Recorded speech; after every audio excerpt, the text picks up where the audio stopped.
ஆதியாகமம் 39:21 நாம் வாசிக்கும் போது, கர்த்தரோ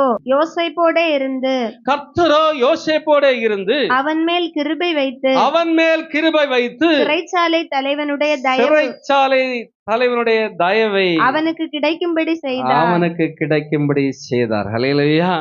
உங்க வாழ்க்கை ஒருவேளை சிறைச்சாலை வாழ்க்கையா இருக்கலாம், ஒரு விடுதலையும் இல்லை, கட்டப்பட்ட சூழ்நிலையில உங்கள் வாழ்க்கை இருக்கலாம். பலவிதமான நெருக்கங்கள், பாடுகள், உபத்திரங்கள், வேதனைகள், துன்பங்கள், துயரங்கள் உங்களை சூழ்ந்து கொண்டு இருக்கலாம்.